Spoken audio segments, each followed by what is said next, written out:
हरियाणा के जींद से निर्दलीय चुनाव लड़ रहे प्रदीप गिल रविवार शाम को अपने चुनावी प्रचार के तहत जींद के कंडेला गांव पहुंचे, जहां गांव के किसान ब्राह्मण समाज समेत 36 बिरादरी का समर्थन प्राप्त करते हुए गिल ने ऐलान किया कि अगर वो जींद से विधायक बनते हैं तो अपनी सरकारी तनख्वाह से 1 रुपया भी अपने ऊपर नहीं लगाएंगे।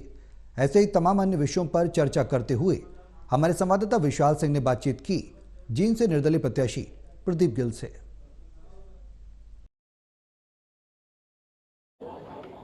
हरियाणा के जिंद से निर्दलीय चुनाव लड़ रहे हैं, मेरे साथ प्रदीप गिल जी मौजूद हैं। प्रदीप जी आज यहाँ पर आए हैं कंडेला गांव में, क्या कुछ यहाँ पर नीति रही बात? देखिए, यहाँ नौजवानों ने जहाँ बाइकों से और ट्रैक्टर से स्वागत किया, वहाँ मेरी सरदारी ने, मेरे बड़े बुजुर्गों ने आशीर्वाद रूपी सिर पर हाथ रखा।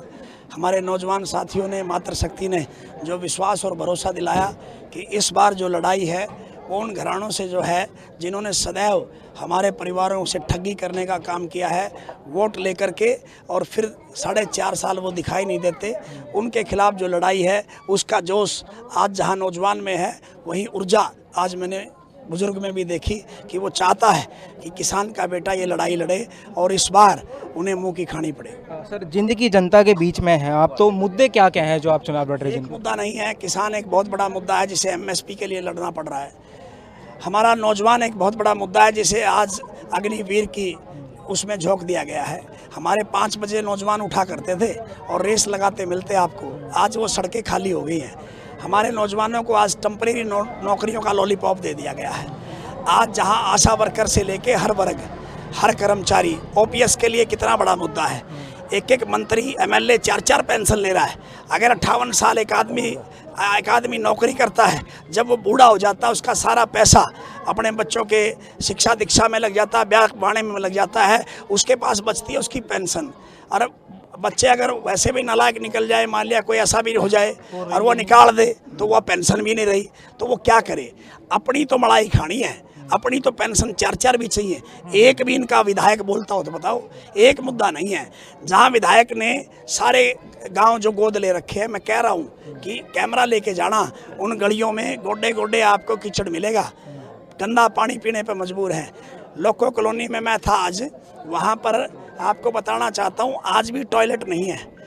छतें कईयों की ऐसी हो रखी हैं। यहाँ कंडेला गाँव में जब वाल्मीकि बस्ती में जाओगे वहाँ भी मिल जाएगी आपको।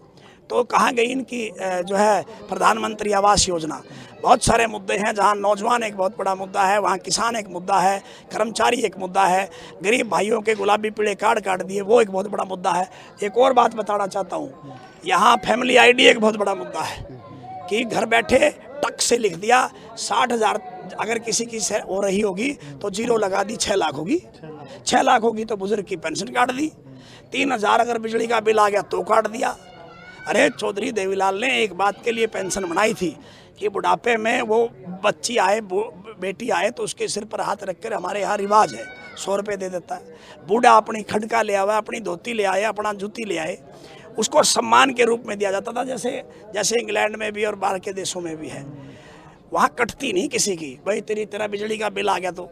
किस प्रकार की सरकार है ऐसे?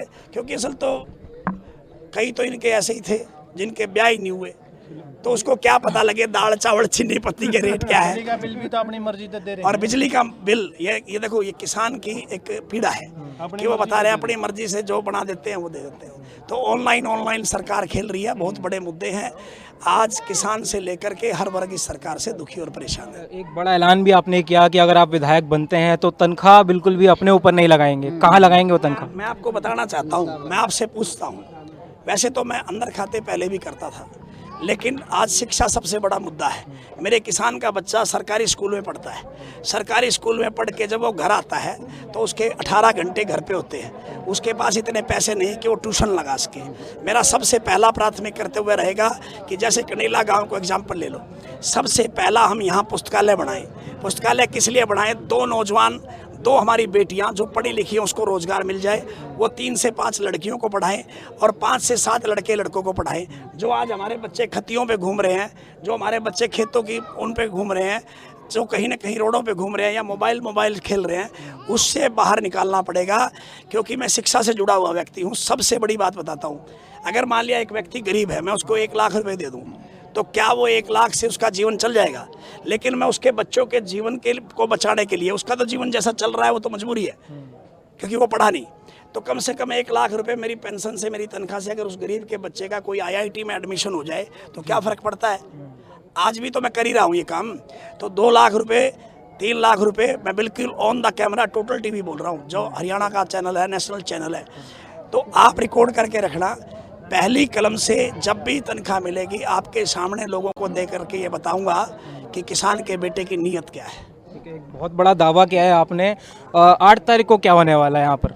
8 तारीख को तो यहाँ 100% हम जीतेंगे, और वो हारेंगे जिन्होंने बुजुर्गों का अपमान किया, वो हारेंगे जिन्होंने सदैव हमें इग्नोर किया, वो हारेंगे जिसने किसान की खिल्ली उड़ाई, वो हारेंगे जिसने किसान का अपने शब्दों के माध्यम से दिल दुखाया, वो हारेंगे जिन्होंने आज ये कहा था करोड़ों रोजगार हम लोग देने का काम करेंगे, वो हारेंगे जिन्होंने सिलेंडर महंगा किया, वो हारेंगे जिन्होंने घपले और घोटाले किए, वो हारेंगे जिन्होंने आज हर वर्ग को दुखी किया, चाहे वो हमारा चुना हुआ प्रतिनिधि सरपंच था, उस पे लाठियां जो लगी थी वो लाठियां उन पे नहीं लगी थी, हमारी पीठों पे लगी थी। उसका बदला हरियाणा प्रदेश का हर नौजवान, हर व्यक्ति लेगा।